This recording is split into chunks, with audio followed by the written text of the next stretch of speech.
Okay. I mean, I can bring it home, or and we have, this is the first time I've had two lovely ladies assisting me with this thing, so I don't know what that means, but I feel like a celebrity now.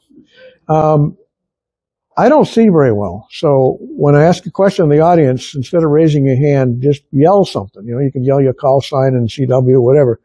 Make noises, grunt, whatever. Remember, it's a family-friendly show, so be careful. But so, how many people here have seen one of my talks?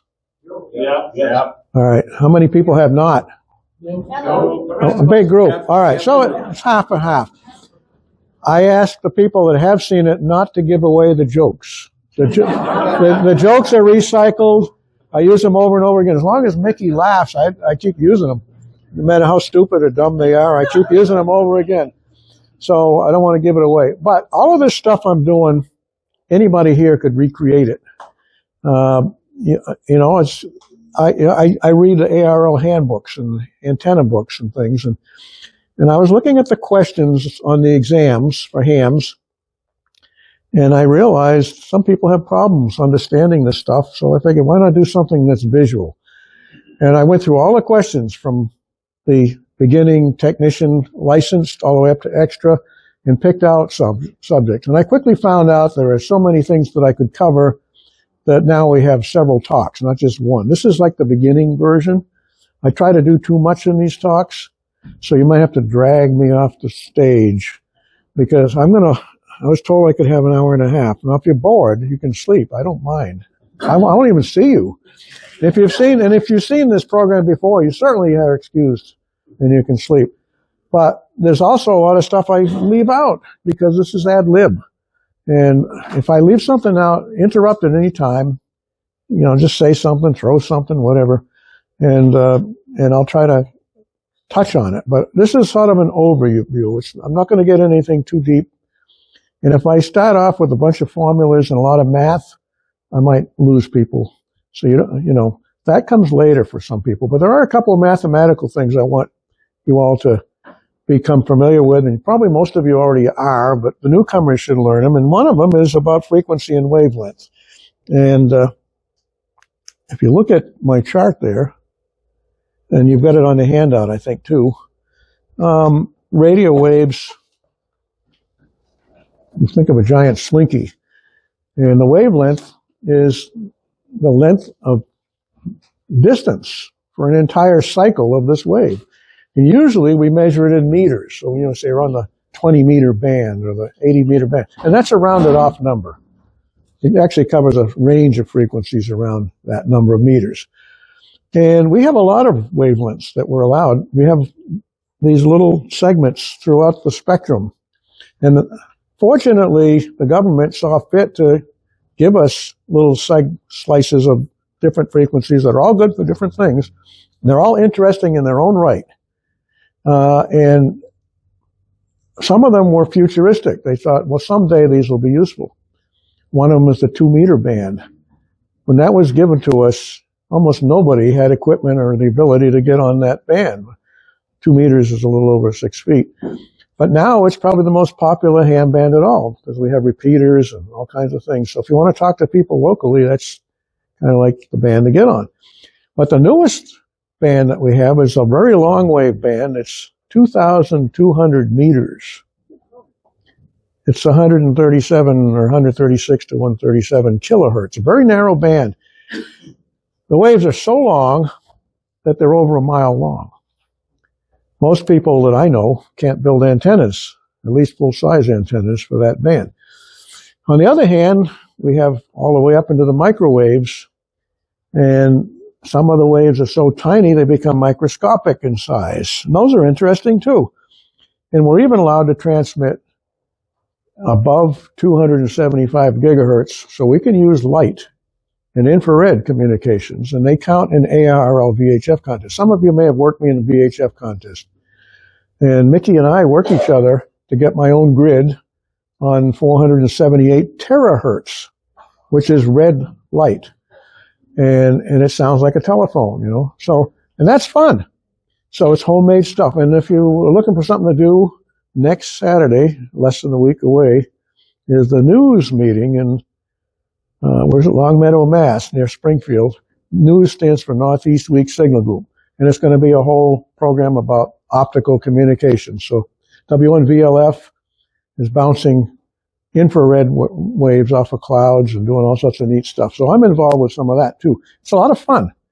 So I like to experiment. And to me, ham radio is about learning things. And if you just buy a radio and plug it in and talk to a couple of people, you're missing out if you don't tinker with things and learn some other things. There's so many things in ham radio you can do that you'll never run out of things to do, I don't think. And if you live forever, you still may not. So, but you're going to find interest that may not match mine. I just like to experiment and learn things. And I'll tell you, building these little antennas and things is fun. And I learn a lot of things. I learn which ones are my favorites and which ones I wouldn't bother making the big version of, and so on. So, two things. Frequency and wavelength. In the terms of radio waves, the formula that's most useful is 300 divided by the frequency gives you the wavelength in meters. And conversely, 300 divided by the wavelength in meters gives you the frequency in megahertz. A megahertz is 1,000,000 cycles per second. So, if you're on the 10-meter band, for example, you want to know what frequency that would be, you divide 300 by 10 and you get 30 megahertz, which happens to be above the band. So we round it off. It's really more like 10 point something meters. The band is really 28 to 29.7, but they round it off. That's, reasonable length to make an antenna out of. I'm not even going to get back into that 2200 meter thing, but most of the stuff I do here is at 432 megahertz. And if you divide 300 by 432, what do you get? Something less than a meter, right? In fact, it's about 69 point something centimeters. We call it the 70 centimeter band, being around. That's about this long. Now, a meter is about a little over 3 feet. So 70 centimeters is about a little over 2 feet. It's about 28 inches. That is a wavelength. You might get the idea now why I choose this particular frequency to make antennas, because I can make things that I can carry around with me. All right, and the cycle consists of two parts. Think of alternating current flowing. So for half the cycle, it's flowing in one direction, and then it reverses and flows in the other. That's what we call alternating current.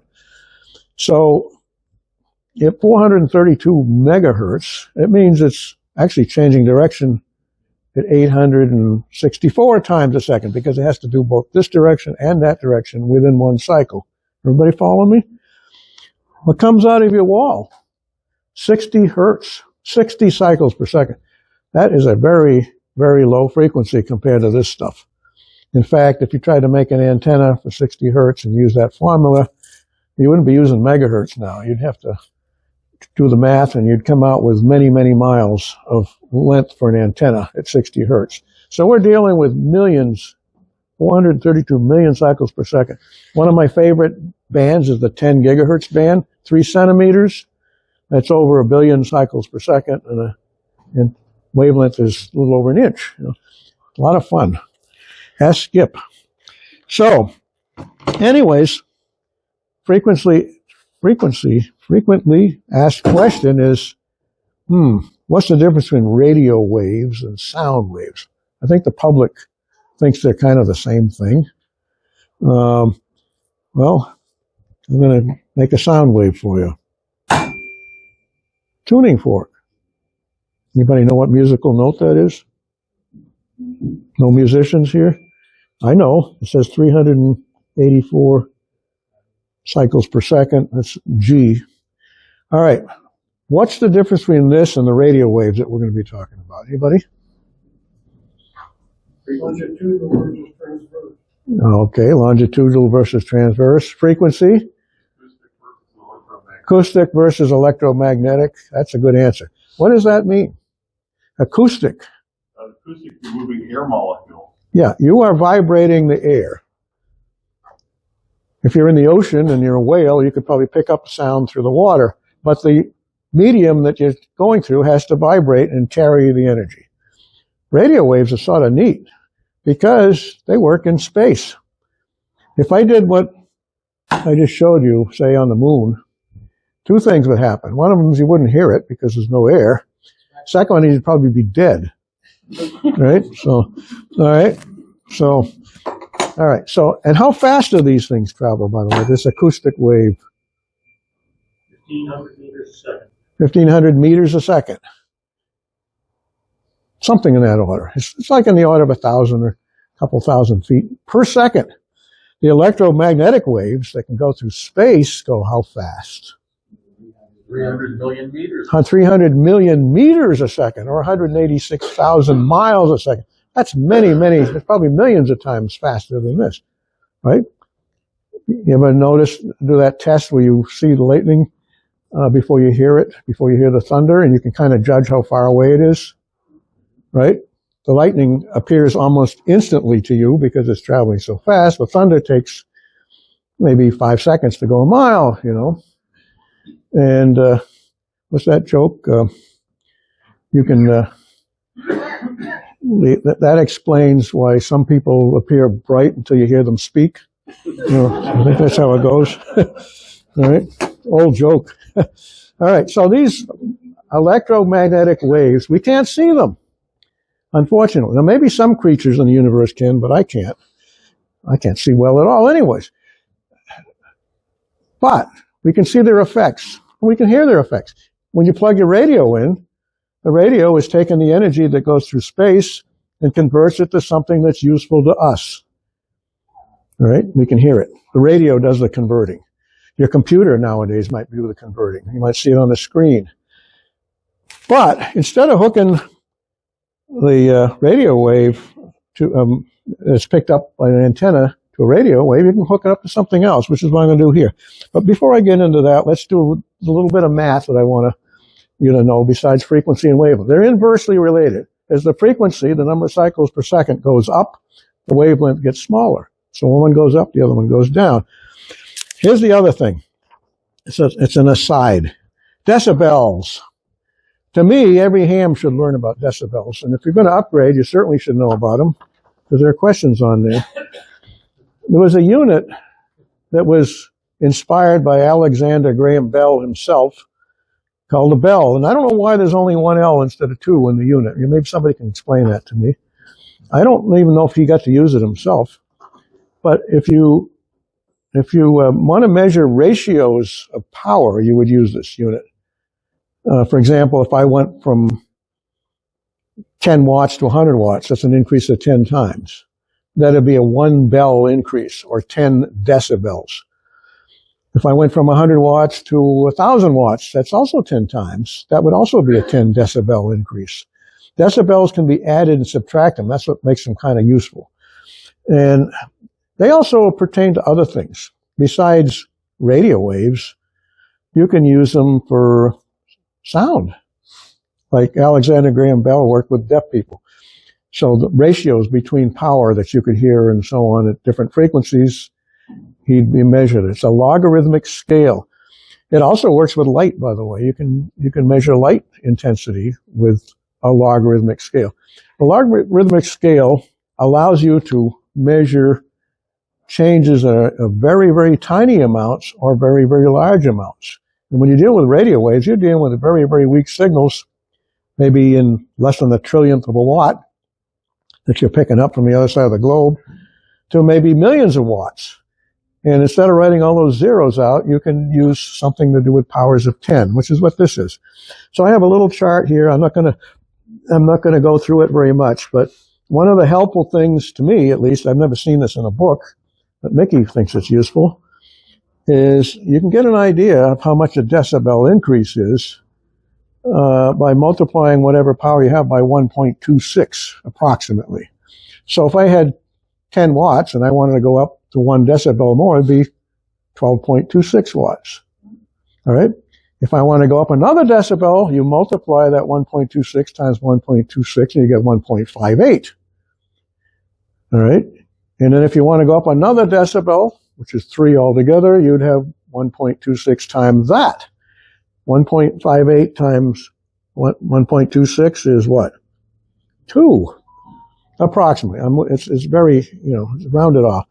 That means a power change of 2, in other words, twice the power, is a 3 dB increase. It also works backwards, by the way. You can decrease your power by that. And the way you do the math there, instead of multiplying by 1.26, you multiply by 1, you divide. You go 1 over 1.2, it's 0.79 times what you started with. But you can keep doing this and generate this chart. If you don't happen to have a calculator with logarithms on it and you're trying to do a test, you can generate this chart by just going 1.26 times 1.26 and make a little chart like I did. You notice that the next 3 dB is a total of 6 dB, which is 4 times the power instead of 2. It's 2 times 2 power, which is 3 dB plus 3 dB. You add the decibels and so on. And you go all the way up to 10 dB, which turns out to be exactly 10. The power of 10 is 10 dB, or 1 bell. But the neat thing is, when you have a power change of 100, it's 20 dB. And if you want a power change of 1,000, it's 30 dB. And it goes all the way up. 1,000,000 is 60 dB. You can put very large numbers into this format, and it'll be pretty good. Antenna gains and losses and cable losses and path losses can all be added and subtracted in decibels. And there are questions pertaining to this in the extra class exam, at least. I know there are, but I don't know in the general. It's an open-ended scale. It goes up or down. There's no units as such, except dB. I mean, it's a power increase or decrease. You can relate it to voltage. I don't get into that here, but as long as the resistance of the system is the same, P equals E squared over R for you mathematicians. So E squared is proportional to the power decibel. So you can figure that out, but mostly it's a power thing that you were really concerned with. So most of the antennas I'm dealing with have a few dB of gain, increase of signal. If any of you remember the Arecibo dish that came down a couple of years ago, 1,000-foot dish at 432 megahertz, it has a gain of about 60 decibels. It's a million times. Pretty good. Wish I had one in my backyard.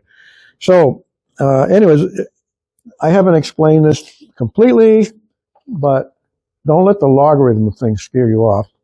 But I'm just trying to give you some feel for it. Here's another practical thing. If you look at a dish antenna that captures a certain amount of signal, and you double the diameter of the dish, you'll have 4 times the area, and you'll pick up 6 dB, which is 4 times the power, more signal in space than the original dish. You can do that by looking at the dish. Say, how much better is this if I make the dish bigger? So think of the area of it, and then, yeah. Any questions? Yeah. Straight ahead of you. Yeah. Now, we have radios that have, dB over S9. Aha. Good. And, they go up to 30 or 40 dB. Now, yeah. Are all radios measured the same? I was talking to Marcia about that the other day. Marcia was over the house after the flea market. She got on the air. Now, there's something about a woman's voice on the air. I had my amplifier going. When she got on, she was better than my 13 dB gain of my amplifier just by her voice, right? 13 dB is a power gain of 20 times, right? So she was asking me about the S-meter thing. I don't really like the S-meter thing because not all radios are alike. They're supposed to be originally 6 dB per S unit. So if you went from S1 to S2 on the meter, it'd be like 6 dB. Notice 4 times the power. You should see that. A lot of radios, they want to make the radio look better, so they make it like 3 dB per S unit. So that way the meter jumps up faster. It makes everybody look like they have a better signal. So the original thing went up to S9. There's a certain amount of signal level. And then beyond that, they changed the whole rating system. So it's, when you say 10 over 9, that means 10 decibels stronger than the S9. And 20 over means 20 dB. That means 100 times the power to go from S9 to 20 over.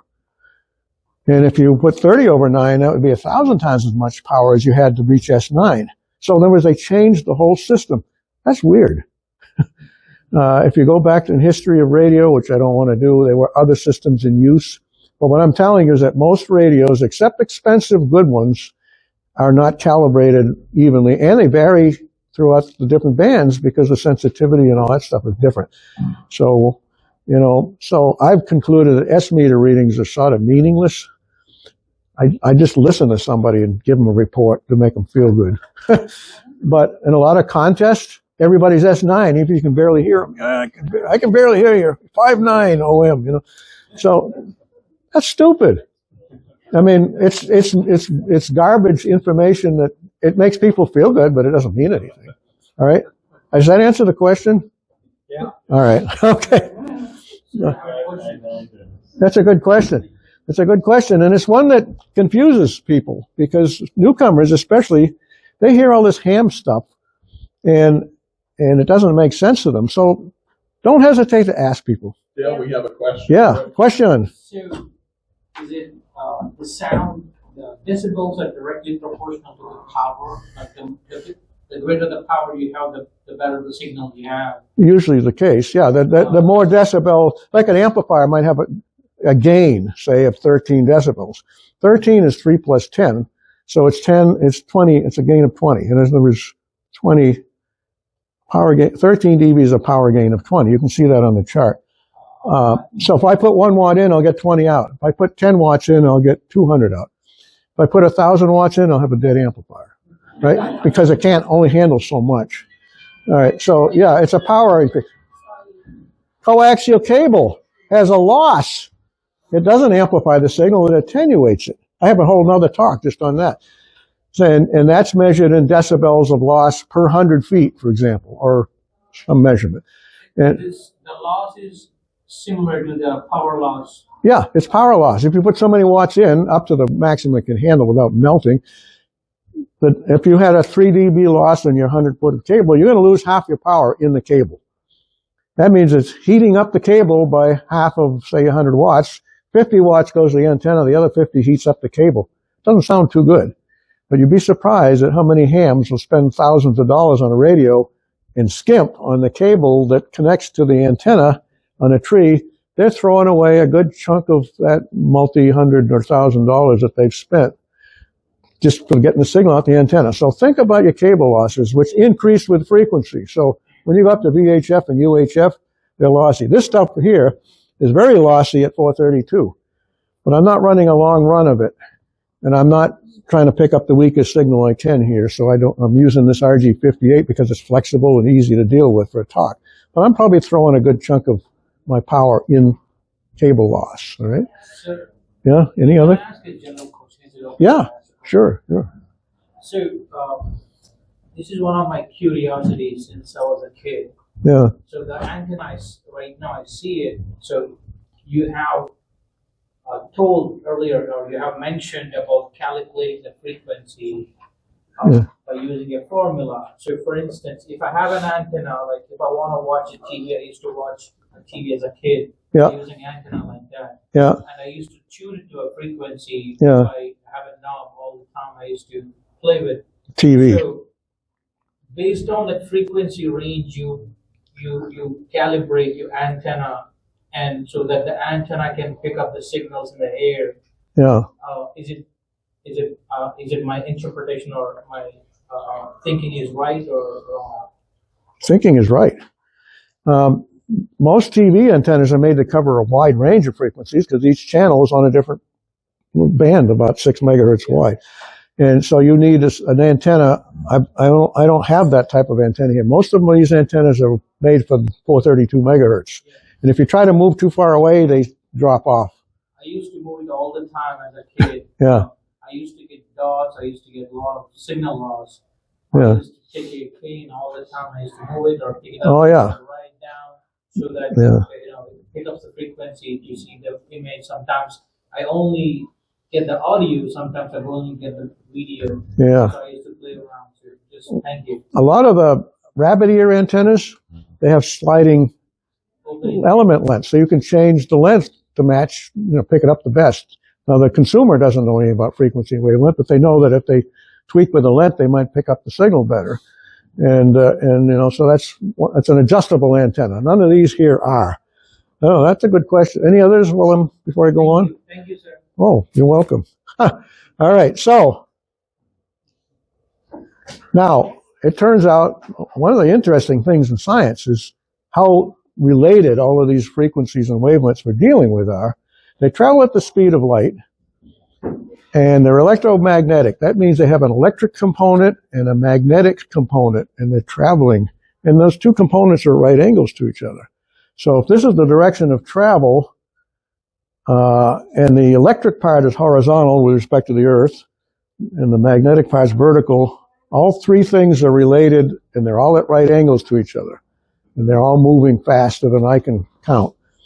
But here's an example of a light wave, which can behave a certain way. And I have a mag light there. But I can change that mag light by focusing it better. And notice that it gets brighter, but it also gets narrower. It means I have to aim it more accurately. I've got the same amount of energy. So I'm trading what we call beam width in degrees for signal strength. If you want to talk to one person, you better be putting as much signal in that direction as possible because you don't care about anybody else. But if you want to talk to a group, you might miss some of the other people if you make it too sharp in tuning. So that's an important issue when you're dealing with antennas. And most hams, most of the time, are talking to one person at a time. So it helps to have more than one antenna or the ability to rotate it. Well, let's go back to real basics here. There's a word that you see in your test called isotropic radiator. And what it means, am I correct? Is it still on the exams? Let's pretend that this thing radiates equally in all directions. Turn the lights down a little bit. Yeah, turn them down a little bit. Why not? The thing is, it has to be enough so I can see what I'm doing, but then you have to see enough to, All right. If I'm a foot away, and I look at that as a certain brightness, and if I move a foot away all the way around, I'll get the same dose of power. It's kind of like a sphere of energy that's all equally strong all the way around. Now, this is a theoretical idea. You can't really make an isotropic radiator. Why? Why isn't this really isotropic? Iso means same, doesn't it? You got to support it somehow. Aha, there's a stem that it mounts on, and that blocks it. It's very much like the optic nerve in the back of your eye. You can't see where that is, but you need it physically to keep your eye working. So right away, your eye can't be isotropic. It would be neat if it would. You could see behind you and all over. Some animals that come close to that, but we don't. What else? Think about what we're standing on. All right, the ground, right? So it might be radiating up here, but it's going to be blocked at some point down below us. So at the very best, you're going to get half of a sphere because of what we're standing on. So this would have to be in outer space. The closest thing I can think of is the sun. But even that's not really isotropic because it has sunspots in different areas on the surface of the sun that are giving off different amounts of energy. So it's not a very perfect, but it's closer than this to being isotropic. So a lot of antennas, they talk about how much of an increase of signal you get over isotropic. In other words, compared to isotropic, measured in decibels. So, for example, if your antenna has a gain of 10 dBi with a little I, that means 10 decibels more than an antenna radiating in all directions. How does it happen? If I had a lot of money, I could spread it all around equally around the world, or I could give a lot to a few people and none to other people. Same amount of money, it's just where it goes. So if I want to talk to somebody back there, I would probably want to concentrate my energy there, but I'd do it at the expense of other directions. Can't get something for nothing. So the energy is either going to get spread around isotropically, or it's going to get concentrated in one direction. And that amount of improvement you get in that one direction is called gain. An increase, hopefully. All right, so that's what we're talking about here, isotropically. How can I do it with my lamp? I just showed you an example. What do I do here that I don't have on that little light bulb? Reflector. I have a reflector. So I'm putting the energy there, but I'm giving it up in that direction. And I can make it sharper by making the light bigger or various other things. By the way, the radio waves that we're dealing, we could theoretically make lenses out of glass and plastic just like they do for flashlights. Just the wavelengths are much bigger and you couldn't carry it around the room. up at some of the frequencies that I'm dealing with now, at like in the 70 to 120 gigahertz, I can actually do this very same thing with lenses, physical glass or plastic lenses, and make a meaningful antenna. It just has to be quite a few wavelengths in diameter. But a wavelength's so tiny that you can do it. So, well, it turns out we can. By putting pieces of wire in space, do the same thing the lens does. Concentrate the energy. Turns out the radio waves, you know, they're moving away. Say you're transmitting. If you put electricity into an antenna, it's going back and forth at 432 million cycles per second.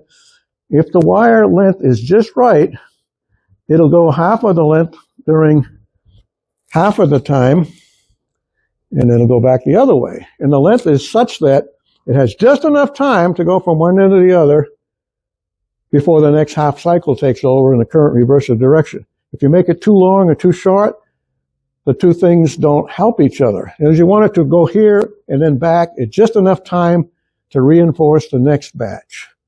And we call the energy in phase when it helps each other rather than hinders. So, and the antenna that's doing that is called being resonant or in tune. So if you make it too long or too short, it's not quite right. So it has like an optimum region that it wants to work over. It's a half wavelength because it goes halfway. So half of that 70 centimeters is about that. You have to, in the real world, you have to shorten it slightly because there is capacitance in between the wires that goes through space. The wire would have to be infinitely thin for it to be exactly a half wavelength long. So in reality, you've got to shorten it a few percent. But when you're building an antenna like I'm doing, like experimenting, always make it longer to start with and then trim it. Because it's a lot easier to trim than it is to add, right? And especially if you have wire you don't want to lose the money on. So, and something like this is inexpensive to do. But if you want to do this on 80 meters, start out long and shorten it and use your SWR meter and so on to tune it. And you'll find it ends up being a little bit shorter than the formula that this gives you, tells you. So this is called a dipole, 2 poles. It's your basic antenna that every ham should probably play with and build. It's an antenna that usually wants to work. It's kind of semi-foolproof. If you could measure this in space, it would be about 72 or 73 ohms, which is fairly close to your 50 ohm radio that most modern radios are. And you'll look at the drawing and you'll see that the dipole has very high current in the middle, and the current diminishes to 0 at the ends. But the voltage is low in the middle and goes to maximum at the ends. So very high voltage at the ends and very high current in the middle. Everybody see that little picture? The top, is it at the top of page 1, I think? Yeah? Yes. Very funny. Yeah.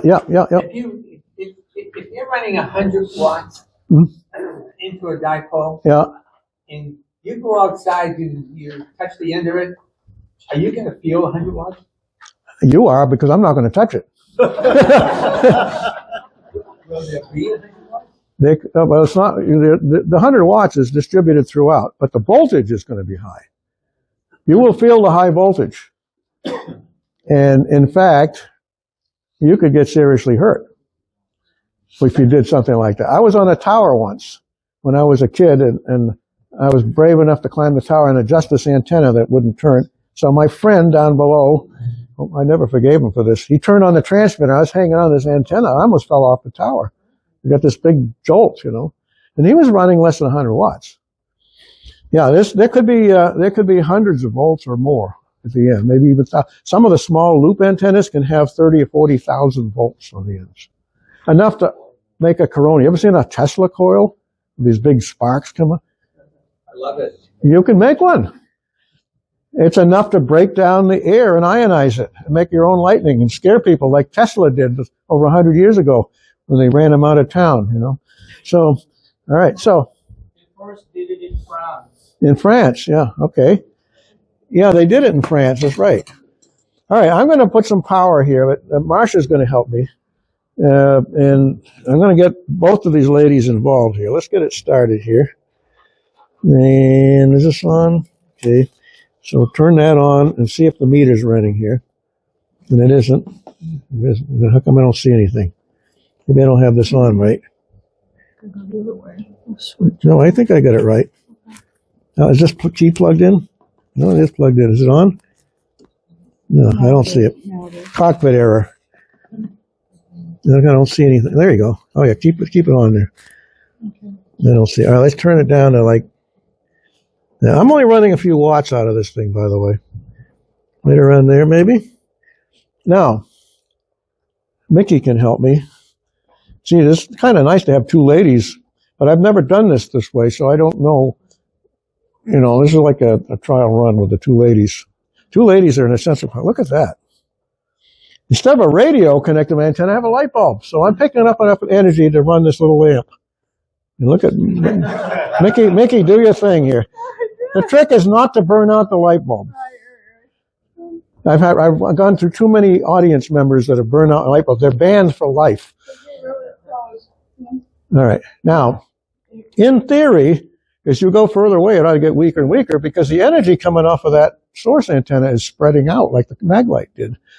And that's called like a Yagi antenna because Mr. Yagi, this is before World War II. We were friends with the Japanese. And Dr. Higedetsu, was that how you pronounce his name? Yagi, in 1927, came over to the United States and explained that his experiment showed that if you added pieces of wire of the right length in front of a dipole, you could focus energy. And we still use the antenna today. And his co-worker was Mr. Uda. Now, somehow Mr. Uda got shortchanged. I don't know who did the most work on it, but it should be called a Yagi Uda antenna. So you should tell that to your next dinner guest if you want to bore them with trivia. All right, now. All right, look what Mickey's doing there. What's Mickey doing? She's rotating. Now that we're picking up. Now these antennas work backwards. I could easily transmit into that one and pick up on that one. They work exactly backwards, which is sort of neat because we can have one antenna that both transmits and receives. Pretty good to know. So what Mickey's doing is show you that that antenna is not isotropic because if it were, I could turn it everywhere and be equally bright, right? But it isn't. So what happens here? Right, so around there, so if you can picture these little graphs they show in books, it has a pattern like a donut. And the holes in the donut are in line with the dipole. There's a null or a minimum amount that it picks up off the ends. But all the way around it's picking up signals. So if you pretend that it's coming from overhead instead of there, you'll pick it up. If it's coming from up on the ground, you'll pick it up. If it's coming up from there, it's bidirectional on the horizon because I could have that transmitter on this side and also light it up. Is it similar to the magnetic field? Yeah. Well, it has a magnetic field. This part is horizontal, and we use the term electric field when you look at the wire. The magnetic part is vertical. There's a little drawing showing these two things at right angles. So think of the magnetic part going up and down like a roller coaster, and the electric part going sideways like a sidewinder rattlesnake, right? Like this. And they're at right angles, and they're moving at the speed of light. If somebody can actually see that, let me know because you're part of the show. But I can't see it. All we see is the effects of them by lighting up light bulbs. These radio waves are hitting us, by the way. Every one of us is being bombarded with all kinds of radio energy from all kinds of stations. And some of them may have happened a long time ago because at the speed of light, you know, these things, this sphere of energy is expanding like 6 trillion miles per year, I think. 1 light year. The distance that light travels in a year. So somewhere out maybe 100 light years, they're picking up old radio programs from the 1920s. If there's enough signal for them to hear. But maybe they got the technology to do it. That's kind of an interesting thought, isn't it? Think of this big expanding bubble going at the speed of light. So there's our dipole. Now, all right, once you stay in one spot, I'm going to show you this thing called beam width.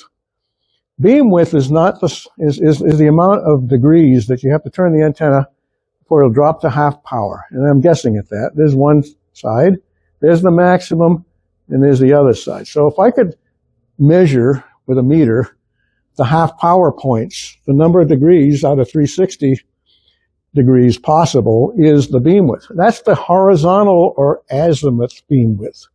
But there's also the vertical beam width, which is this way. See?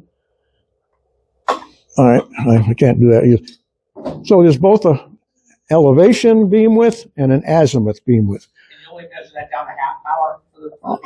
That's the usual standard. But you could say, if you say, you can make any standard you want as long as you tell them. If you don't tell people, that's a sin. You've got to tell them what you mean. A lot of ads are not guilty of that, are guilty of implying things but not really saying them. So if they tell you that the antenna has a gain of so much, they don't tell you whether it's compared to isotropic or compared to a dipole or compared to a wet noodle.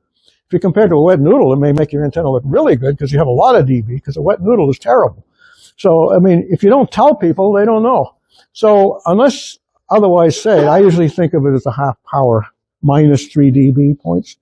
But if you want to get, if you're dealing with really weak signals, you might say the minus 1 dB, which is much sharper. When we do 10 gigahertz, I talk about the 1 dB points. See that? It's going right through me. It's going right through Mickey. So All right, now. all these signals are going through us all the time. Now, this is something that light doesn't do. Stay put there, Mickey. Here's a piece of cardboard. It goes right through it. Yeah. Light waves can't. All right, but I can also. Here's a piece of metal. It's a circuit board. Well, I get bucks for that. Look at that. That's copper plated. All right, now, but look what happens when I get behind Mickey here. Why don't we turn our electronic things off, because they kind of detract from this, don't they? I don't really know how. It's a little white button on the. This is not made for prime time. There we go. All right, I got to get behind you. I'm going to sneak up on her. All right, watch this. What's happening? There's nulls and peaks, right? Look at this one.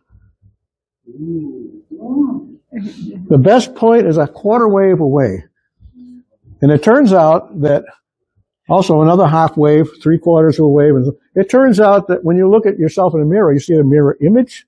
So when the signal hits this, it's going a quarter wavelength further, and then it's bouncing back, but it gets inverted, and then it has to travel another quarter wave.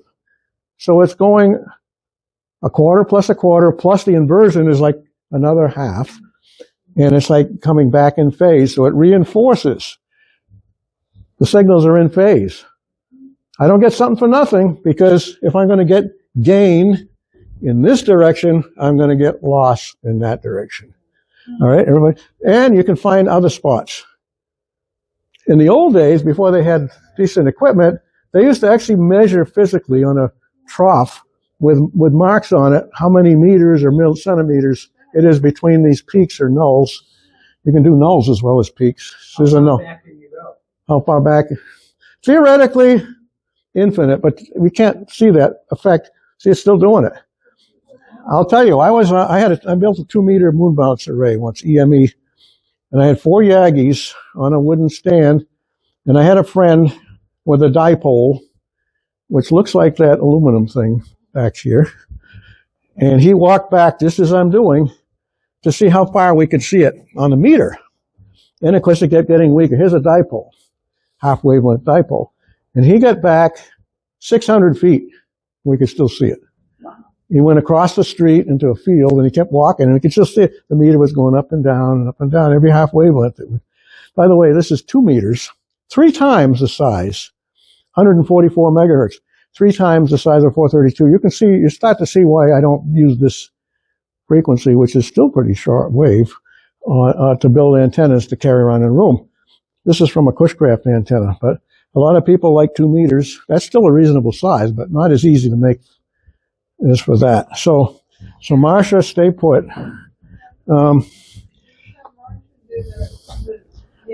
We're not ready to do the Yagi yet. We're going to do something else here. I'm going to take 2 dipoles. Mickey's got one of them. Let me try the 2 matched ones. Here's one of them. I've got 2 that should be similar. All right. These things have a capture area they're taking energy from a certain area in space, kind of like an oval, and they're territorial. So if you put two of them together, is that one? All right, and you try to make them too close, look what happens to each one. It robs power from the other one. There's kind of an optimum distance. And it's a little over half wavelength. That means the capture areas of each one overlaps without eating into each other. It's territorial. Like they get so many acres. They don't want invaders, right?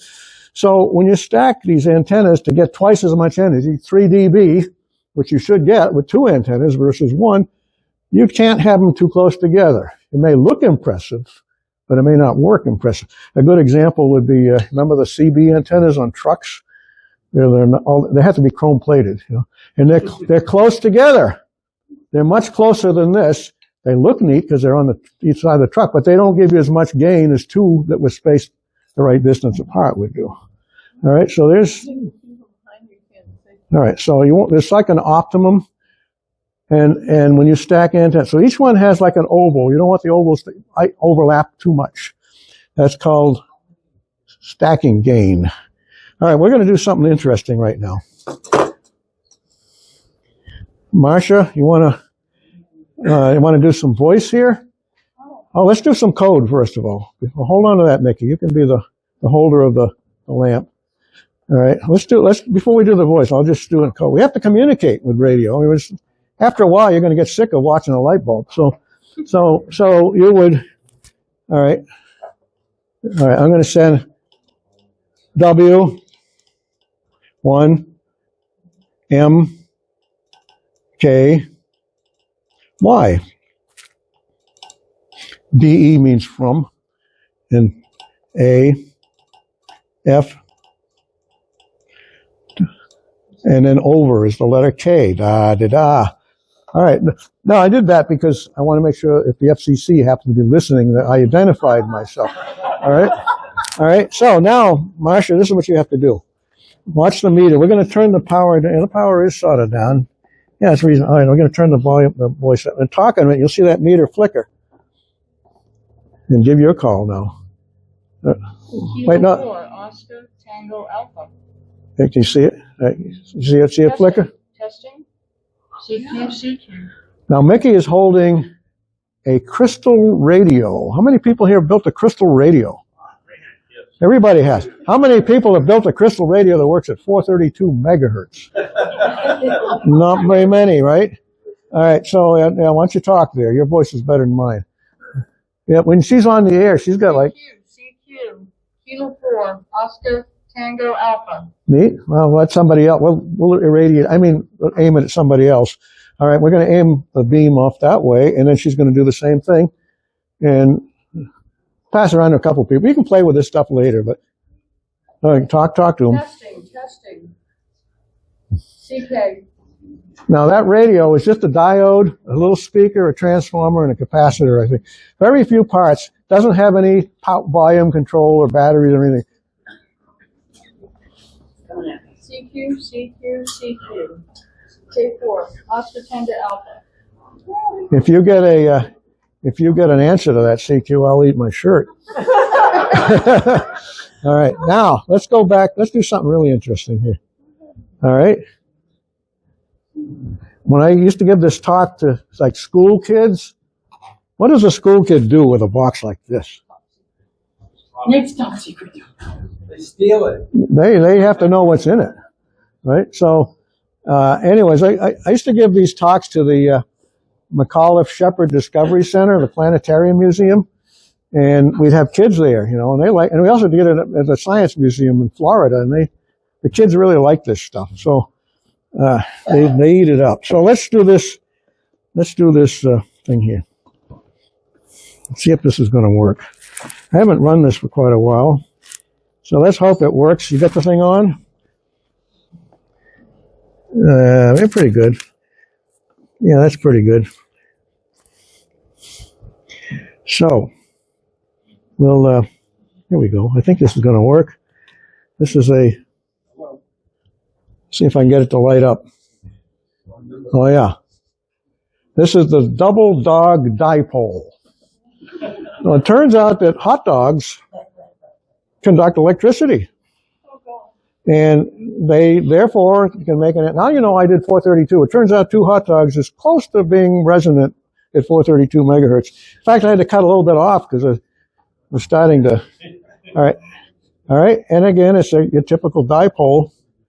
And you can do this at home. You can demonstrate this stuff. So the wires are just stuck in a little ways. Electrons tend to flow on the surface more than throughout. And the higher you go in frequency, the more they get concentrated on the surface. That's why that 2 meter element can be hollow, because the inside doesn't do much, so why waste aluminum? But if you can make the surface area greater, it has less loss. So hot dogs have a large surface area. They call it the skin effect. Now, I don't know what happens with skinless Franks, frankly.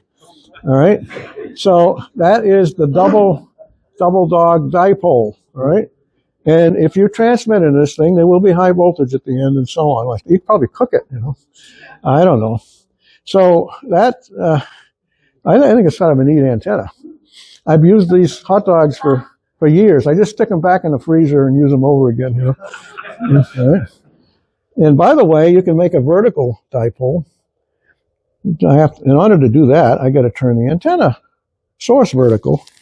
And as you can see, now it's vertically polarized, right? The FM people use vertical polarization, and the single sideband people use horizontal for historic reasons. What this tells you is that you've got to convince your family that you really need 2 antennas. You need a horizontal one and a vertical. One antenna is not enough. But you could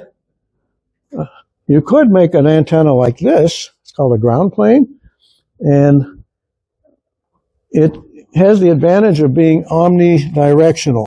Let me put a light on that one. I'll use that light that I had for the isotropic thing, and I'll put it right here. See if I can get that to light up. Yeah, it's lighting up. See, I can turn it around. It works omnidirectional this way. It's got the null overhead because that's the end of the dipole. And these wires are quarter wave radials, they're called. But you can also use a metal surface like the roof of your car for the missing half of the dipole. So this is the quarter wave high, and these are all quarter wave long. The angle has to do with matching it to 50 ohms. If you get the angle right, it'll be 50 ohms. If you have it out straight this way, it's more like 35 ohms. And if you have them straight down, it's more like 70 ohms. So you can find, there's a question on one of the exams about that, at least there was, about what's the purpose of the particular angle. All right, so now that we get that out of the way, let's look at another interesting antenna.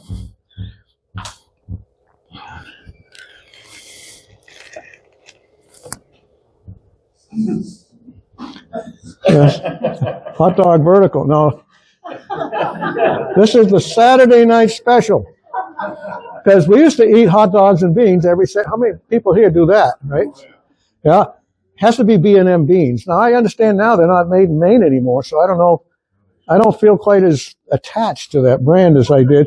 But this is omnidirectional, at least towards the horizon. And if you're in New Ham, you should build one of these and put on your car and tell them you just got your ham license and somebody told me to do this.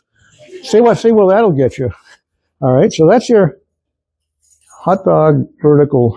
Is there a name? We come up with a name for Saturday Night Special antenna. All right. Notice that I got a red LED on that one. Red. And somebody asked me what kind of hot dogs to use. And my answer to that is read the ingredients. All right. Now, what kind of hot dog do you think would be good? All right. I heard high sodium. The answer is the worse it is for you, the better it is for an antenna. The more nitrates, salts, the more conductive it is. So don't buy these expensive kosher type things. Buy the cheapest, crummiest ones you can find. Now, I even came up with a scientific graph here. This is antenna efficiency versus nutritional value. I'll pass it around. there's a big question mark on the bottom. This is one of these things I applied for government grant, but I don't think they're gonna, the Department of Health is gonna, well, maybe they will. I don't think they're gonna let me do this research. But, I'd like, anybody here can help me continue the research. All right. So, anyways, the worse the hot dog for you, the better it is for an antenna. All right. So, not to be outdone, we have, I hope you're eating this stuff up. Let's see if this one works.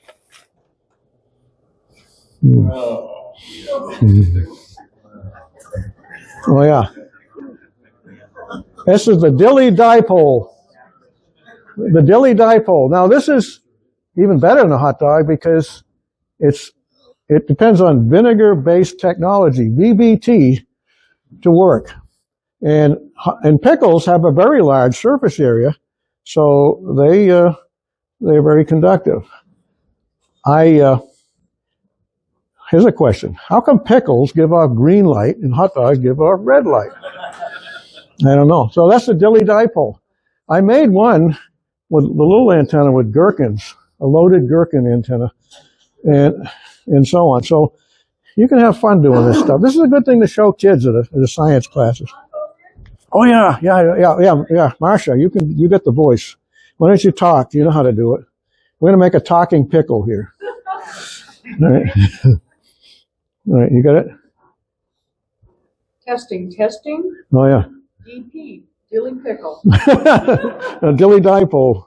Dilly dipole. Yeah, see that? Testing. Isn't that neat? I actually did this once in Concord, and then when JHJ was his house was 3 or 4 miles away, he actually heard me do this on the air. I mean, so there's your talking pickle. I could do the talking hot dog, but I don't know. Do you want to see the talking hot dog? Why not? Is the black? Huh? Is the hot dog black? Let's find out. Marcia, I hope so. where's my voice? Why don't you bark? She doesn't bark. Make her sound like a dog. See, it barks. it barks. That's your answer. There's your answer. Dale, we have a question. Yeah, okay, question. Yeah? Yeah, LEDs don't work at 432 megahertz. I have a whole article on the subject. You have to make a little power supply. You need a diode that works at 432. I use these Schottky diodes and a couple of little capacitors and a limiting resistor so you don't blow it out, like a 50 ohm resistor. But you can do that. So in other words, you're making DC like a power supply, except it works at 432 megahertz. And then you're lighting up the LED. An LED takes a couple of volts just to turn it on. And the red ones take less voltage than the green ones. So as you go up the colors of the spectrum, it takes a little more voltage to run them. So it's not quite as simple as the incandescent lights. I had to if you look at it closely, you'll see there's a little tiny circuit board with a power supply. I did it with an X-Acto knife. I cut them out and I put those parts on it. So I don't know if that answers your question. LEDs are better than incandescent because they're a lot more efficient, even though it's more work to make that. But the disadvantage is they have their own beam width, so people at different sides of the room can't see the whole thing as easily. Is that a good question? Any other questions on that? Good. We can go back to that stuff. Where were we now? How much time do I have here? All right.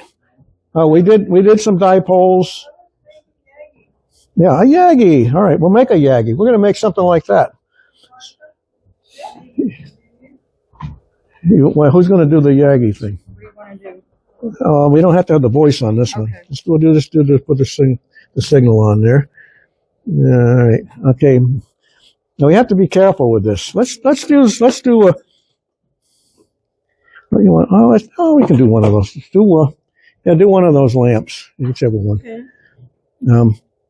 She's going to stand there. We don't want it too bright because I don't want to burn it out. Remember how we put that metal reflector there and made it brighter and so on? Oh, well, I got to turn it. All right, that's good. All right, remember I did that? All right, everybody see it? All right, it turns out that instead of big chunk of copper, I could use a piece of wire that's a little bit more than a half wavelength long and kind of do the same thing. Watch this. See that? And if I detune that reflector by making it electrically different, see, it goes down, it gets weaker. So it wants to be a certain length. Now that length of that's over half wavelength, that determines the spacing. There's an infinite number of combinations. So if I make it a little shorter or longer, I've got to move it either further or close. If I put it on this side, it kills it. So it works one way and not the other. I make my bidirectional dipole into a unidirectional. If you could measure the number of decibels difference between that and that's called a front to back ratio, F over F/B. How many decibels weaker is the back than the front? And a good antenna might have 20 or 30 dB, usually only at one frequency. And as you move across a band, it degrades. So, Is this the other one? I haven't got there yet. So, which one is this? There's more than one kind. Oh, this is the this is a dipole. This one is a director. Well, if that one was a little longer, this one's going to be a little shorter. Remember how it kind of killed it in that direction? Okay, you want to All right. that one. All right, watch. Makes it brighter. And if I put it behind there, it makes it weaker. Wow. So the director does the opposite. So you want to put it between the dipole and the signal you're picking up to increase the gain. And the reflector, you want to put it behind. So what happens when you do both of them? Okay, one of you can hold the reflector and peek it up. The reflector is the one that you get there. You got to stand behind Mickey and kind of move back and forth. You're going to be an antenna optimizer. All right. Keep going. The trick is not to burn it out, because otherwise you'll be banned from my demonstration. All right. Now, if it's too bright, you can both move back a little bit. Mickey, once you move back a little bit, I don't want to burn it out because I don't have many of these. All right, now start over again. Now we got a 2-element Yagi, right? Well, you can, pretty close. All right, now I'm going to put the director as well. You can go closer. There you go. Here's the director. Is that the director? I think it's the wait a minute. I can't even see which one this is. Yeah, that's the director. All right. There you go. That's right around there. So there's some combination. Now let's reverse direction. Again, if you add another element, all right, get closer. You're going to kill it, so that's what you wanted. All right. You can't see what the light bulb does, but if you had a meter on there, you could measure. When you add a director and a reflector, you make the front-to-back ratio even greater. In other words, you pick up even less off the back. So there's a 3-element Yagi. These are all elements. Notice that they're in space, and that the wooden stick is in the middle where the current is highest and the voltage is lowest. Having fun? Yep. All right. All right, so you can go on and on. We made a Yagi. You made a Yagi. I used to have the audience do it, but they kept burning out light bulbs, so I gave up on them. All right, so here's one that's already made.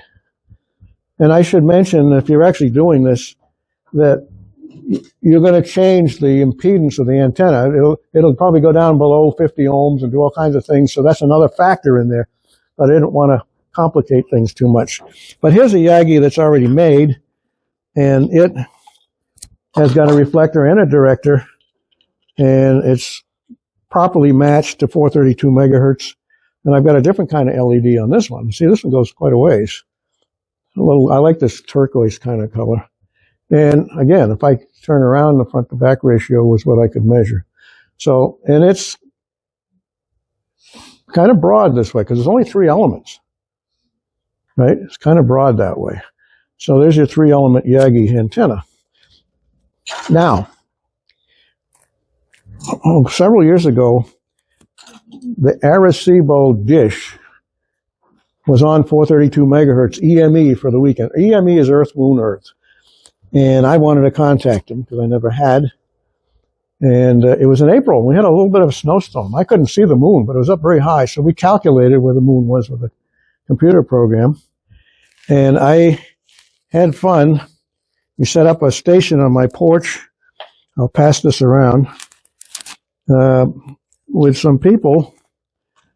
And Mickey and I both worked the station KP4AO. How many dB did that 1,000-foot dish have? Anybody remember? A lot. 60 dB. They made up for what I didn't have. Here's the station on the porch. Here's the Yagi with the snow on it. And I'll pass this around, and you'll see the QSL cards for KP4AO. Good thing we did it, because the dish came down a couple of years ago. But Joe Taylor, the guy from JT65 and all the digital modes, he's a Nobel Prize winner in physics for being a co-discoverer of the quasar, radio quasar stars, pulsars rather. So he got a kick out of this. Here's a Dilley dipole picking up the Arecibo signal. I put a preamplifier to boost the signal because of the loss of the cable.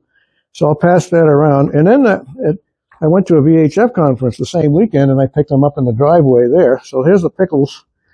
And I know Joe got a kick out of that, because they were down in Puerto Rico, and they heard that. Fix the Arecibo? Huh? Oh, no. They decided not to. The Chinese decided to build one that's like 50% bigger. So I don't know. I guess if you want to use something that big, you got to go to China now. Too bad. I spent a week down there for a job interview. It was a pretty interesting place. And no, I didn't get to meet Jodie Foster when she did the Contact movie. You know, she did that movie after I was there. All right. So, anyways, there's a lot of interesting things you can do. But you can see with these little antennas the kind of fun you can have. By the way, we have an award. If anybody wants to take this up, only one person has been, crazy enough to do it, and that was K1WHS. And it's the WAP award, Worked All Pickles. And he set up a pickle antenna in Maine at his house, and I put that in the window. Remember that song, How Much Is That Pickle in the Window?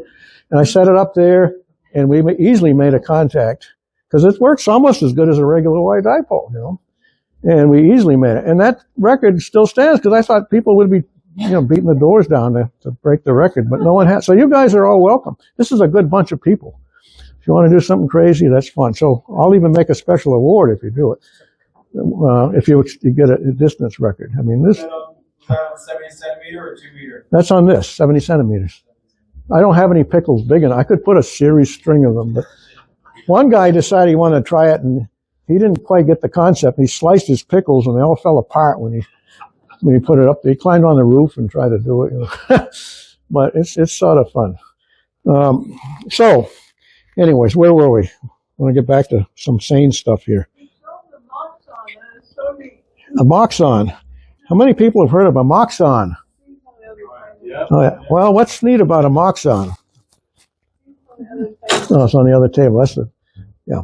Excuse me, I can blame being old as not finding anything. The Moxon is really a 2-element Yagi. This is the dipole, or the driven element, we call it. And this is the reflector. Notice that there's a gap there. And the reflector is longer than the dipole. That's an insulation made of Teflon tubing. It's a 2-element Yagi, but it's physically shorter because you bend the ends down, so it doesn't have to be the full size. A lot of people on 6 meters like these things because they can put it on the roof of their car, and it's small. Otherwise, it'd be 10 feet long. Now it's only 7 feet or so, 7 or 8. I don't know. So it doesn't have as much gain as a 3-element Yagi, but it's also a lot smaller. What I do with the back of me? Oh yeah, here we go. Here's that little LED thing. I'm going to put that on there. One good thing about the Moxon is that if you make it right, it ends up being very close to 50 ohms. So you don't need any special matching gamma match type things like you see on that 2-meter one. Is that on? I don't know if it's on. I might have turned it off. I don't know. I don't know if it's on or not. It isn't on. It's because I turned it off. That's why. Well, that ought to work. That's the Moxon. The Moxon. There it is. It's a broad antenna, broad in beam width because it's only 2 elements, but it does have a very nice front to back ratio. And it looks like 50 ohms. So it's a winner in a lot of ways.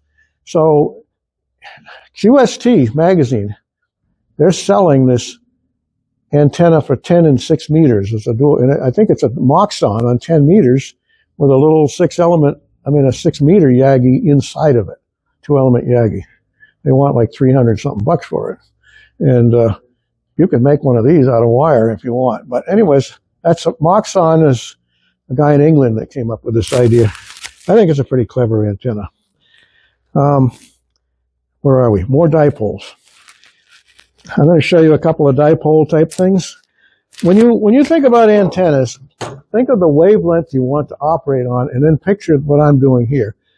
And think, say I want to build this antenna for, say, 20 meters, 14 megahertz instead of 432. How much bigger is the wavelength? About 30 times bigger. So every dimension on these antennas, they're a little over a foot long, is now going to be 30-something feet long. You may or may not want to build something like that. So you might want to try something like what I'm doing to get a feel for it before you build the 20-meter version. It's even worse when you go to 80 meters and so on. So, but one thing you can do with a dipole is bend the ends down, like the Moxon, because remember that high current in the middle? That contributes to the radiation, both receive and transmit, more than the ends. The ends are needed to tune it, but they're not needed to radiate so much. So you can sacrifice by shortening. Say you got 2 trees, you want to put up a 80-meter dipole, you all right? But you don't have 130 feet of a span in your yard. You can do this, shorten them. And maybe you got 100 feet between trees and hang it down. What's the downside of doing something like this? There's always a downside. Polarization is horizontal. The vertical is almost 0 because the current's going one way here and the other way there, so they cancel at a distance, pretty much. But you're right, there is a little vertical. But what other things might be an issue? What's at the ends of a dipole? Very high voltage. You want this to hang down. And you remember, this is a 130-foot piece of wire. You don't want this thing hanging down where you can touch it. Or your neighbor, unless it's a neighbor you don't like. Let's go. All right. But there's very high voltage. And in fact, you can detune it by touching the high voltage ends. See that? It doesn't, if you want to detune it, if you touch the middle, not much is going to happen. But if you touch the ends, you get high voltage, you can detune it. So be careful when you do this that the ends don't touch anything conductive like wet leaves or things like that. You got to have some pretty good insulators on the end. That's why they use these porcelain insulators and things on the end. And even here, the voltage is fairly high because it's somewhat out from the center, not as high as here, but so you can bend it. A lot of mobile type stations, Marsha worked a guy in England that was driving his car on 10 meters. He may not have had a full-size antenna, but you can put loading coils to shorten the antenna like this. In 432, I can just put a few turns of wire. And these things physically shorten it. There is loss in the coils. And these little ends are called capacitance hats. They're loading. And you tune them, you shorten it, and you put these things on. And you can make the antenna very short compared to a wavelength if you do that. But you're giving up bandwidth. In other words, the frequency range over which it works gets narrower and narrower. So you might have to retune as you go across the band, like add something or have an adjustment somewhere or something. So there's always a downside, and that's one of them. So I made as I told you, I made one antenna with gherkins, little tiny pickles, and I put loading coils on it. I made a loaded gherkin dipole. That worked pretty well, but you can't bring everything with you. So that's one. Here's a test for you guys. Or may not be a test. Look at this antenna. What polarization is that? We have it now. The way I have it now is vertical. Who agrees with that? Who doesn't agree with that? Who doesn't care? I mean, I only heard one answer, and that was vertical. Well, we can always test it and find out. All right. Let's see if it's vertical. Here's a vertical. It's horizontal. Why? The middle is the high current. The ends have the high voltage. But notice the current's going to divide, and half of it goes up and half goes down. They're like two people in a tug of war working against each other. So the field from the vertical parts cancels. You got an equal and opposite on each side. The current splits into two parts opposite each other. And likewise, this one does the same thing. So it's sort of, if you thought it was vertical, probably because it looks like there's more vertical stuff on this thing physically than the horizontal stuff. So intuitively, you'd say, yeah, that's vertical. But the reality is, this part does the radiating. These parts are just like the loading capacitor on the other. What would you do as an antenna for? Suppose you live in a skyscraper and you're right next to another skyscraper and you haven't got much room between them. You could hang one of these down from each skyscraper, and you'll get a horizontal antenna that's short, but this allows you to support it. You have to have a lot of vertical height mechanically and not much horizontal height to want to do that. So you could. Good. All right. While we're on dipoles, I'm going to show you another type that is. It goes back in the days of history to World War I. Now, Marcia tells me she was interested in World War I. And at that time, and I look at old magazines to see if this is true, they didn't have these high frequencies like 432. They had these really long waves in the hundreds of meters. And they were starting to play around with airships, dirigibles. And they would hang a long wire. Now, you remember, in terms of wavelengths, it would be hundreds of meters long out the back of the dirigible. And it would look sort of like this. And when you connect the transmitter to the end, you got high voltage and low current. That means high impedance. So you don't have a 50 ohm antenna. You might have an antenna that looks like thousands of ohms. And you have to match that to a transmitter. So they would use a quarter wavelength transmission line, which is this. And you would split the current into two parts, equal and opposite. So one's flowing one way, one the other. The fields cancel because they're close together. And that means this part doesn't radiate. But it allows you to match anything between 0 ohms at the bottom, where there's a short, to the 3,000 ohms up here by sliding it up or down. In those days, the transmitters might have had a few hundred ohms. And they would end feed it. There's another advantage. What is the old dirigibles? What do they have to lift them up with? Hydrogen. What happens when you put the high voltage part near the hydrogen airbag? They don't like it. Boom. So this way you get the high voltage point a long ways. You gotta remember, this is hundreds of meters long, a long ways from the airship. Kind of neat, huh? People thought of this stuff over 100 years ago. I think that's pretty clever. So here is a horizontal dipole.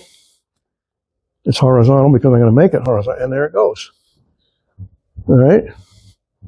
And there's a high voltage point. See, I killed it. I go up here, and that's a neutral point, and I go to the far end, it's high voltage again. So if I'm going to connect any metal to it, this high current 0 voltage point is the place to do it, right there. I could make it vertical. Well, this very same antenna, called a Zeppelin antenna, later on, because they used it on the Zeppelin airships, is now used by ham radio operators in this form. And it looks like the letter J. A J-pole. A J-pole is really a modern reincarnation of the old Zeppelin. And notice that it's a dipole. It's merely a dipole with a different kind of feed system. The advantage is you don't have to have the coax cable in the middle, and which has to be at right angles. You can feed it at the bottom and hang it down from a tree or a window. Like, and when JHJ was in the hospital, I made him one out of wire, and he just unrolled it out the window so the nurses wouldn't see it. And they didn't know. We hung it upside down like that. They couldn't even see it, but it allowed him to get on the air without having a piece of cable going at right angles and so on. So, ham ingenuity. All right, so there's your J-pole. I just wanted to show you a historic example of that use here. Here's another, and I told you I gave a talk about loop antennas. You can take a dipole, bend it around in a square or a circle or something like that, and make a loop. And here's an example of one. This is a full wavelength around perimeter. If it's a circle, it's a circumference, but same thing. And let's see what it does. It doesn't do much because I haven't got this one set that way. Does it go like this? There we go. Let's try that. There we go. Horizontally polarized. What do we have here? Remember that bent dipole? Suppose I had one like this and another one like that connected together here and here. They're connected at what points? High current or high voltage? High voltage points. You want to prove that to yourself? Touch the high voltage points. Goes away. Touch the high current points. Doesn't. If you're going to hang on to these things, here and here is not a good place. Right? And why is it horizontally polarized? Because the current here and here are opposite, and here are opposite. One's pulling and one's pushing, and they reverse. Every half wavelength, the current reverses. All right, so there's your quad loop antenna. I made a pickle version of this, and called a Q-pickle quad. And so here's the cubical part. If you put a reflector on it, it looks like a cube, right? Hence, cubical quad. There's your front to back right there.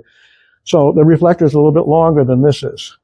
On HF, these things get big. They have to have spreaders made of fiberglass or bamboo or something to hold them together. At 432, they kind of self-support. So that's a full wave loop. I did a whole talk on this subject, last Saturday? Sunday.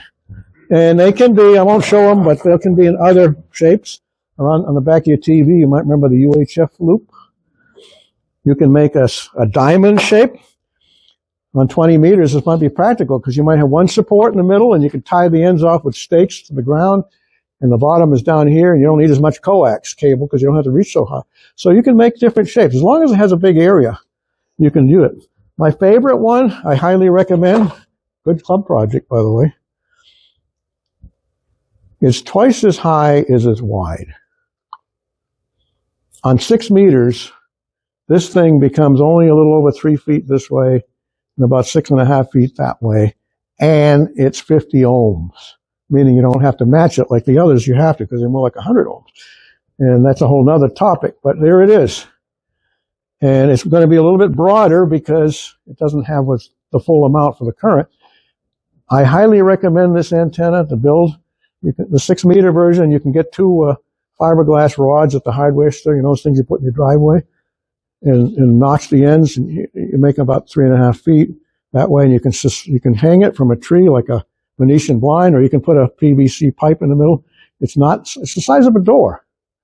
And on 10 meters, it's bigger. It's more like 10 or 11 feet high and 5 feet wide or something like that. You could still do it. I highly recommend it as a simple antenna if you don't have 2 trees to support, because you only need 1 if you do it this way. So, good club project. All right, so that's a loop. Like I say, it's a whole subject, but the other end of the spectrum for loops is tiny loops or small loops, where this is smaller than a dipole, so you have to tune it by putting a capacitor. The shorter you make the loop, the bigger the capacitor has to be. The product of the two is a constant. And this is a 432 tiny loop antenna. So picture this on, say, 20 meters. It might only be that big in diameter, which is much smaller than your normal Yagi with the 33-foot elements and all that. So in those frequencies, this starts to look really attractive. Here, it's a curiosity. And by the way, the new loop has kind of a null right there, exactly perpendicular to it. So some people use them for direction finding, small loops, and you can find where the null of the signal is, might be where the direction. Of course, you got the other direction, it could be too. So you got two possible cases. But when you get close to a hidden transmitter, you can zero in on it, even within a couple of feet. Whereas with a regular antenna, it's just too broad to pick it up. So small loops are useful for that sort of purpose. All right. What have I got left? A bunch of stuff. Oh, yeah, I got to show you. Oh, yeah. All right, what happens when you have your dipole and you make it more than a half wavelength long? Here's an example. This is two dipoles, end to end. I got the middle one, this one like a regular dipole. That little piece of tape is the end of the first dipole. And this is the second one. I tied it on there. You're going to find that the currents buck each other inside. It goes one direction during half the cycle, remember? And on the other side, it's going the other way. And they're like two people in a tug of war, right? And then in the other half of the cycle, they reverse. So say the current's going towards my thumb in this dipole, and it's going towards this thumb. So they're going to be pointing towards each other. And then the next half cycle, they do this. So they go back and forth. But they're always opposite. Remember how the dipole had the most pickup perpendicular to its wire? Look what happens here. There's a null perpendicular to it because these two are opposite. But if I turn to one side or the other, this one is further than this one is. So it starts to pick it up again. So it's a combination of a couple geometrical things. The distance between here and the source and that one and the source have a lot to do with it. So I got a null there and another peak there. And of course a null there because at the end, another peak there, a null there, and another peak there. And then I have a four-leaf clover. Isn't that neat? So what would happen if I made it even longer? I got one right here. A lot of hams will use these wires that try to cover all kinds of different frequencies, like the G5RV. And unfortunately, an antenna like that might work good on one band, but on the other one, it acts like 2 or 4 or 8 half waves in a row. So here's one with 4 half waves. See the black lines here? The current's going to reverse every other one. So go this way, that way, that way, that. Look what happens when I move it.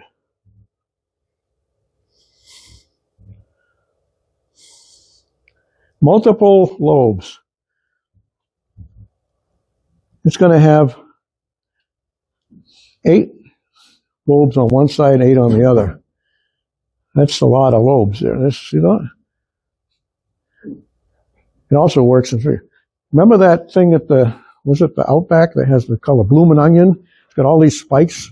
That's kind of what the pattern looks like.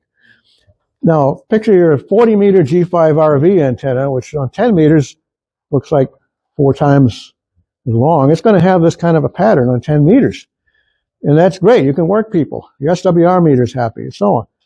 And maybe the guys you want to talk to are going to be here. But the last state you need for getting all states is going to be right there. It might be Alaska or something. And you might spend, a long time trying to get that station. And unless conditions are just right, you might not, because your antenna is not putting or receiving all the energy where it really wants to. So think about that. So one antenna that does everything usually doesn't do everything really well. Same with life, You can optimize it for one band, but to try to make it work on all bands, not so good. So how do you remedy this? Remember, every other one's out of phase now. Suppose I had an antenna like this, 5 wavelengths long, except that 2 of the 5 wavelengths I bend into the form of that transmission line, like you saw on the dipole. These parts don't radiate or pick up because the currents are equal and opposite. So what it means is, this is a half wave that you cancel out, and this one you cancel out. So now these 3 are all in phase with each other. Instead of being in, out, in, out, in, out, these are all in, in. So let's see what this one does. Oh yeah. Notice there's only one lobe of energy instead of a bunch. All right. If you mount this thing vertically, you end up with the type of antenna you often see on repeaters. All right. Where it's got a maximum signal at the horizon At the horizon, you'll see the maximum signal. I'm touching this, and I shouldn't be. And not a null at the horizon like we did on the other antenna. And you don't waste energy in directions above and below the horizon you don't want. So that's one way of matching the phase, to put them in phase. Sometimes they bend these things around in a circle. Sometimes they make stubs out of coaxial cable and put it all in a big fiberglass tube, like the station master antennas. All kinds of ways of doing it. Some of them have these coils that happen to be just finely tuned, so they do the same thing as this. You don't want these and these to radiate, but you want them to reverse the phase so that these three are in phase. You can keep going on with this sort of thing. All right? Yes. Yeah. So does it act like a multiple receivers, those two? They act like transmission lines or matching stubs. They don't radiate, and they don't. It's going to be the field from each one is 0. So in theory, so it doesn't do. All it does is put the thing back in phase. It's like a 180-degree phase reversal or a half-wave phase reversal thing for doing that. Where are we now? We don't have much time left, I don't think, do we? Couple of minutes, huh? All right. So I won't. Anything else you want to see while I'm here before I shut down? I mean, there's all kinds of things, but I do want to show you one thing because I have it set up here. Since I like radio history, in 1931, it is, Karl Jansky was the first person to detect and analyze radio signals of extraterrestrial origin. And he used an antenna that looked like this, except it was at 20 megahertz, near the 15-meter band. And it rotated on a track with like a Model T car type thing. And it had a reflector on it. And it's called a Bruce array. So I'll pass this around. Yeah, Bruce array, probably named after you. And in this antenna, actually, this is a pretty good antenna, really. In fact, there it is. I'm going to turn the power down. This is so good, I got to stand way back. It turns out with those phase reversal things that this antenna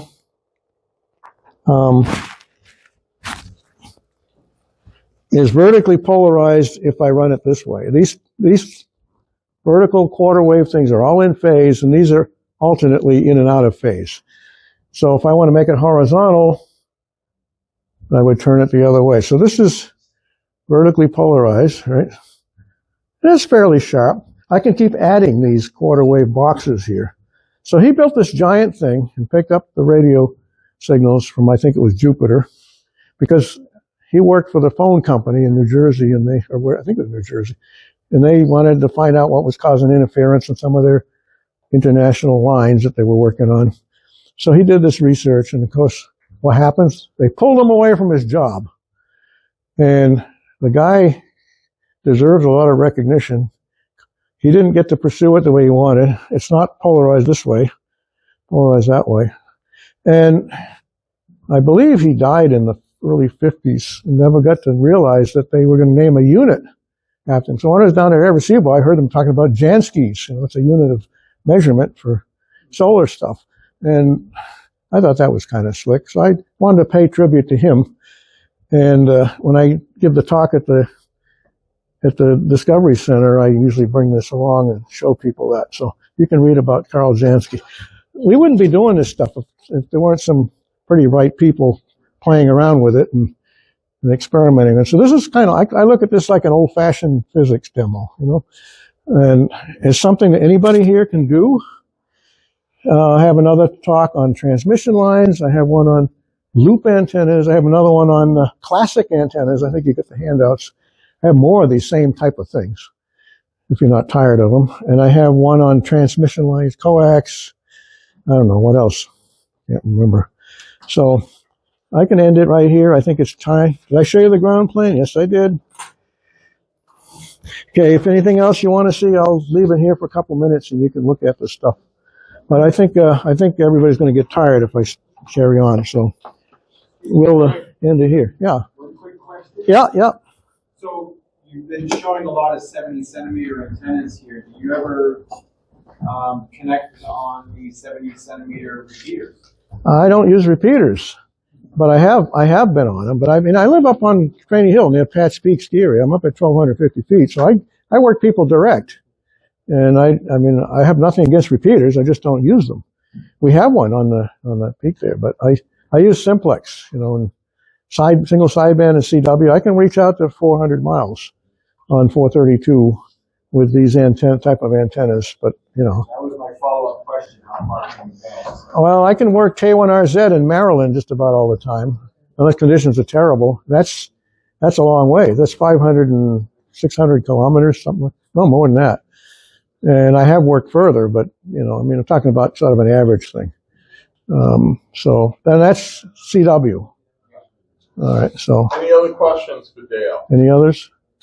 Will you be at the ham radio convention? I'm supposed to. I got to talk to Skip about that. Yeah. It may be the loop antenna one. I'm doing the loop. I have to feel a little loopy, I guess. So I'm doing the loop. I think Carl wants me to do it there with the New England QRP Club, but you and Carl can fight it out. I don't care where I give it. As long as somebody appreciates it, we'll keep doing it. I want to thank Mickey and Marcia, my two lady assistants. They're on the.